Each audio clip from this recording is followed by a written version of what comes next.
채권이 부실화될 가능성이 있는 높은 기업은 어떤 것일까? 그래서 유형을 한번 따져봤어요. 이게 보면 이 거래를 하면서 특히 채권 관리를 하면서 보면 여러 가지 다양한 사례가 있지 않습니까? 그걸 한번 잘 따져보니까 먼저 이런 게 있을 것 같아요. 자, 거래하는 회사에서 내 돈 갖고 하는 게 아니라 과다한 부채를 동원해서 사옥이나 공장을 신축하는 경우가 있을 수 있거든요. 이런 경우 같은 경우는 우리 보면 그러면 좋을 것 같아요. 영업을 담당한다든지 아니 관련된 내 입장에서는 보면 한번 따져볼 필요가 있을 것 같아요. 이게 보면 왜 그러는 거 아니? 자, 이걸 하면서 결국 과다한 부채를 동원했다는 건 보면 무슨 소리인 거 아니? 이자가 나간다는 거죠. 물론 보면 상대방이 영업을 잘해서 그죠? 수익이 높으면 되는데 이자를 만약에 갚지 못하면 어떻게 되는 거죠? 굉장히 어려워지는 거죠. 리스크가 큰 거죠. 그죠? 이렇게 컸을 때 이걸 갖다가 한번 살펴볼 필요가 있는 경우죠. 환경은 어때요? 환경은 계속 그죠? 긍정적인 그 환경만 있을 수는 없지 않습니까? 악화될 수 있는 거죠. 이럴 때는 뭡니까? 기업이 뭡니까? 리스크가 있으면서 결국 그 여파가 뭐예요? 나한테까지 올 수가 있다. 이런 걸 한번 볼 수가 있고요. 또 이런 게 또 있을 것 같아요. 우리가 이제 거래하다 보면 그죠? 주문량을 갑자기 늘리는 경우 있죠. 이럴 땐 좀 주의해야 될 것 같아요. 물론 보면 계절적인 상품 같은 경우는 주문이 늘어날 수 있는데 간혹 있지 않습니까? 이 악성, 그죠? 의도적으로 부도를 내는 사람들 이렇게 부도를 많이 내더라고요. 주문량을 어떻습니까? 많이 해버리는 거죠.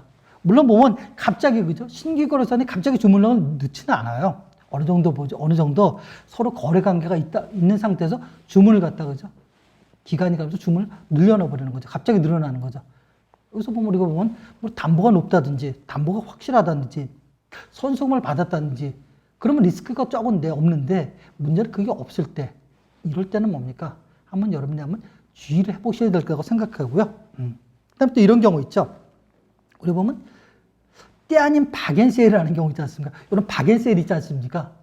지금 보면 거리에 나가보면 다 세일 되어 있는데 이게 보면 박앤세일이라 그죠? 박앤세일도 보면 저렇게 많이 해서는 안 되는 건데 저 제품 그죠? 이런 걸 가지고 이제 박앤세일을 하는 거죠. 물론 이제 우리 제품을 갖다가 그렇게 할 수도 있겠지만 또 뭡니까? 상대방이 그 외부에 파는 그 제품들 갖다가 박앤세일을 하는 경우죠. 이때는 어떻게 생각하는 건지 이렇게 보셔야 되는 거죠. 그만큼 그죠? 제품에 대해서 경쟁력이 떨어졌다고 생각하든지 아니면 또 자금 사정이 부족하기 때문이라든지 이렇게 생각해 보셔야 되는 거죠. 그래서 이게 물론 고객이 박앤세일하든 뭐든 그건 나하고는 상관없지만 난 수급만 받으면 되지 않습니까? 근데 문제는 뭔가니 수급이 잘 되지 않으면서 이런 행위가 일어날 때 이럴 때는 한번 따져보셔야 되는 거고요. 또 이런 경우 있죠. 우리가 보면 이제 연말 있지 않습니까? 주로 보면 6월 결산법인이 있고요. 12월 결산법인이 있는데 그래서 회계법인에서 감사보고서를 만들죠. 그죠? 작성하는데 이걸 발표했는데 보니까 그 의견서에 뭡니까? 한정 의견 거절이 있을 때 이런 경우는 거의 뭡니까? 신규 거래라고 하면 거래를 하지 마셔야 되는 거고요. 또 기존의 거래선이라면 어떻습니까? 거래를 축소해야 되는 거죠. 거래 단기를 축소해가면서 매출을 축소해가면서 뭐예요? 기존에 뭡니까? 받지 못한 외상대금 있죠? 그걸 뭡니까? 회수하셔야 되는 거고 아니면 또 뭐예요? 담보력을 높이셔야 되는 거죠. 부실화에 뭡니까? 가능성이 상당히 크다고 볼 수가 있는 거죠. 또 하나 이런 경우죠. 여러분 그런 거 보셨어요? 사업자 등록증상의 대표자와 실제 대표자와 틀린 경우 대부분은 어때요? 그 사람이 일치가 되지 않습니까? 근데 그 사람이 아니라 다른 사람이 실제 대표는 다른 사람이에요. 그 의미는 뭐예요? 여러분이 매출을 했는데 개인하고 법인 사업자가 있지 않습니까? 예를 들어서 개인 사업자한테 매출했는데 돈을 못 받아. 그럼 누가 갚아야 돼요? 그 사람이 갚아야 되는 거죠. 뭘로? 그 사람의 재산에 대해서 뭡니까? 우리가 법적 조치를 통해서도 받을 수가 있는데 없어요. 민사소송도 할 거라고요. 판결문에 나와요. 판결문 말이지 돈 못 받지 않습니까? 이런 경우 실질상의 대표자는 뒤에 다른 사람이 있는 거죠. 그 물건 판돈을 그 사람이 가져가 버리는 거죠. 안 되죠. 그럴 경우 또 법인인 경우 있지 않습니까? 법인도 마찬가지죠. 법인의 대표자가 있는데 실제로 그 사람 말고 뭡니까? 거기에 나타나지 않는 뭡니까? 대주주라고 하나? 이런 사람들이 뒤에 있는 거죠. 대표이사를 명목상 세워놓고 실제로 거래를 했는데 법인은 누가 책임지는 겁니까? 대표이사가 책임지는 건 아니죠. 법인이 책임지는 거죠. 법인의 재산 가지고. 근데 우리가 보면 법인의 대표자를 갖다 연대보증으로 보면 그죠? 같이 묶어놔서 개인 채무까지, 개인이 뭡니까? 책임까지 물을 수도 있죠. 근데 문제는 마찬가지, 개인과 마찬가지로 재산이 없어요. 못 받는 거죠. 실질상에 어디가 있습니까? 실질상의 대표자한테 가 있는 거죠. 이럴 경우는 거죠. 이럴 경우는 같이 뭡니까? 연대보증으로 묶어서 거래하는 게 굉장히 중요하다 이거죠. 실제로 부도 사례를 보지 않으세요? 부도 사례를 보면 이런 경우가 굉장히 많아요. 여러분들도 보면 나중에 보면 어떤 그 문제점이 생기잖아요. 제일 좋은 건 뭐예요? 과거에 생겼던 거 있잖아요. 그래서 원인 분석하는 게 제일 좋아요. 그거 놓고 다시 한번 풀어보세요. 이게 왜 문제가 되는지. 그 문제점 점검하고 개선해 놓고 가지 않으면 시간 지나지 않습니까? 그 현상 똑같이 발생되는 겁니다. 그 다음에 보면 이런 경우죠. 또 하나 유형 자체가 보면 이런 거예요. 자, 우리 회사랑 거래하는데, 그죠? 우리 회사랑 거래하는데 주요 거래처가 도산이 돼버리는 경우죠. 이게 어떤 문제냐? 우리 회사 거래선도 자기가 거래선에서 돈을 받아와야지만 수급해야죠. 그게 우리한테 들어오는데 그 돈을 못 준다는 거죠. 그럼 결국은 뭡니까? 우리 거래선도 도산이란 소리예요. 나도 돈 못 받는다는 거죠. 그래서 여러분들이 있잖아요. 거래하실 때 있잖아요. 우리 거래선 있잖아요. 우리가 하는 거래선. 거래선이 어디다가 매출을 하고, 즉 공사를 하고, 그 다음에 수금을 하고, 뭐 이런 내용들, 매출한 이런 내용들 있지 않습니까? 그 거래선을 파악하고 있는 게 굉장히 중요해요. 왜? 그 거래선의 거래선까지 뭔가 동태를 우리가 정보를 입수하는 것도 굉장히 중요하고요. 만약에 우리가 거래선에서 돈을 받지 못했을 때 어디서 받으셔야 돼요?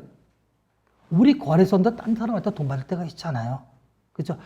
그게 어딘지 뭡니까? 정보를 가지고 있다. 거기서 받아오셔야 되는 거죠. 근데 문제는 뭐면? 근데 그런 정보가 늦다 보면, 하다 보면 뭡니까? 정보는 늦다는 소리죠. 미리 파악하고 계셔야 된다는 소리죠. 그래서 내 거래선에 대한 뭔가 정보는 항상 예의주시하고 계셔야 된다는 그런 내용이고요. 근데 우리 보면 또 이런 경우죠. 자, 동정업계에서, 그죠? 거래를 기피하는 업체다. 이런 경우도 꽤 생겨요. 왜? 그 사람은 싫어해요. 그럼 원인이 있을 것 같아요. 우리 인간관계도 그렇지 않습니까? 나는 그 사람을 만나본 적은 없지만 다 싫어한대. 그럼 원인이 있는 거라고요. 물론 그게 잘못될 수도 있겠지만, 그죠? 선입관을 가질 수도 있겠지만 하지만 같은 업계에서 이걸 갖다가 반대한다, 다 싫어한다 하면 어떤 문제가 있는 거라고요. 그래서 이 사람이 보면 나중에 보면 그 거래선과 관계가 뭡니까? 민사소송을 통한다든지 하자를 주장해서 돈을 안 준다든지 뭐 이런 걸 즐겨 쓴다든지 뭐 그런 내용들이 있을 수 있어요. 그죠? 그런 내용들은 뭡니까? 사전에 파악을 하고 주의하셔야 되는 거고, 만약에 내가 계속 거래를 하겠다 그러면 그런 어떤 거죠? 뭐가 문제가 될 건지 뭡니까? 그걸 사전에 알고 계시는 게 중요한 거죠. 그 다음에 또 이런 경우 있죠. 그죠? 기업회생을 신청하는 회사들. 요즘에 보면 이제 기업회생을 신청도, 그죠? 다는 아직 많이는 아니지만 그래도 가끔 많이 나오지 않습니까? 우리 아마 여러분들 거래하시는 거래선 중에 몇 군데씩 꼭 있을 것 같아요. 이거 신청하면 어떻게 돼요? 여러분이 가지고 있는 담보권을 갖다 경매도 못 들어가고요. 가압류도 안 받아주고요. 회수할 수가 없어요. 기업 회상의 인가 기준에 따라서 뭐예요? 1년 거치 10%씩 10%를 갖다 분할 상환한다든지 뭐 이런 내용들 갈 수밖에 없는 거죠. 그래서 기존에 기업 회상이 된 신청된 회사다 그러면 정말 여러분이 주의하셔야 되는 거고요. 아니면 내 거래선 중에서 신청이 들어갈 것 같다는 정보가 입수가 됐다 그러면 거래 관계를 축소한다든지 담보를 더 받는, 그죠? 이건 어차피 담보는 뭡니까? 보면 묶이게 되니까 거래 관계를 축소하는 게 전 좋을 것 같아요. 그 다음에 주요 자산에 법적 조치가 들어온 업체들이 있을 수 있죠. 압류, 가압류라든지. 물론 그게 이제 풀으면 되는데, 잘 돼서 원만하게 해결되면 되는데, 이게 원만하게 해결되지 않으면 뭐예요? 거기에 가압류나, 그죠? 압류했던 채권자들이 경매를 집어넣는다는 소리죠. 즉 뭐예요? 재산을 갖다가 찾아간다는 소리죠. 그럼 남는 건 뭡니까? 이름밖에 안 남는다는 거죠. 나는 그 이름만 보고 거래한다는 거죠. 안 되지 않습니까? 그래서 그런 정보가 이슈가 된다 그러면 사전에 그죠? 막는 게 중요한 거죠. 채권은 그게 중요한 것 같아요. 부실화가 된다기보다는 뭐 어떻습니까? 부실화가 되기 이전에 뭐야? 사전에 리스크를 예방하는 게 굉장히 중요한 것 같아요. 근데 우리 보면 그죠? 또 이런 경우 있죠. 매출액이라는 건 뭔가 매출액이 지속적으로 감소되는 회사가 있어요. 1년 좋습니다.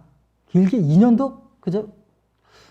봐줄 수도 있는데 3, 4년 계속적으로 이거 보니까 매출액이 계속 감소가 된다. 그럼 원인이 뭐 문제가 있는 거예요.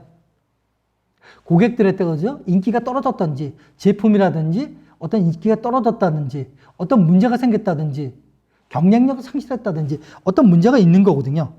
자, 그런 기업은 뭡니까? 자, 이런 데는 뭐예요? 거래할 때는 보면 뭔가 여러분들이 그죠? 좀 보수적으로 그죠? 진취적으로 생각해 보던 어때요? 내 채권을 갖다가 이걸 어떻게 악성화를 갖다 예방할 것인가 그런 쪽으로 미리 알고 거래하시는 것도 굉장히 중요한 것 같고요. 그 다음에 이런 경우죠. 우리 보면 그죠? 부채 비율이 증가한다. 좀 뭐야? 부채라는 게 뭐예요? 남의 돈을 끌어쓴 거 아니야? 쓴 거잖아요. 그죠? 뭘 줘야 돼요? 이자를 줘야 되는 거죠. 근데 이자를 주다 보면 어떻게 돼요? 수익이 떨어지지 않습니까? 그래서 이런 부분들은 여러분들이 보면 한번 보시면서 부채 비율이 계속 늘어난다. 물론 이럴 수 있습니다. 매출액이 계속 늘어나면서 부채도 증가할 수 있는데 매출액은 그죠? 정체가 되는데 도로 감소가 되는데 부채만 높아진다. 그건 뭐예요? 위험 신호라고 볼 수 있는 거예요. 그러니까 자가 진단이 필요한 거고요. 마지막으로 보면 그죠? 매출 채권이 증가한다. 이 의미는 뭐예요? 매출을 하게 되면 그죠? 현금으로 받지 않게 되면 결국 매출이 늘어나가면 전년도 동기에 비해서 매출 채권이 늘어날 수밖에 없어요. 현금으로가 아니라 외상으로 많이 하니까. 근데 문제는 뭔가 하니 매출 채권이 그죠? 많이 늘어난다는 의미는 뭔가 하니 결국 돈이 뭡니까? 사장돼 있다는 소리죠. 묶여 있다는 소리죠. 그럼 새로운 어떤 매출을 하기 위해서는 원재료도 사와야죠. 급여도 줘야죠. 어떤 판매비도 들어가죠. 그 돈은 결국 차입을 해와야 된다는 소리죠. 그 이자가 늘어난다는 거죠. 그래서 이런 부분들도 그죠, 여러분들 그죠? 한번 꼼꼼히 있지 않습니까? 한번 살펴볼 필요가 있는 거고요. 제가 거듭 말씀드리지만 채권은 뭡니까? 부실화가 되기 이전에 예방하는 게 중요한 거고요. 그래서 어떤 기업이 문제가 생길 것인지 물론 지금 여기에 나와 있는 거죠. 이거보다도 더 유형이 더 많을 수도 있어요. 더 많겠죠. 제가 대표적인 것만 뽑은 거고요. 최소한도는 뭡니까? 우리가 보면 이런 유형들 잘 살펴보면서 우리가 거래 단계에서 조심하게 되면 그래도 그죠? 부실화를 예방하고 우량 거래선을 확보할 수 있지 않을까? 이제 그렇게 저는 생각하고 있습니다.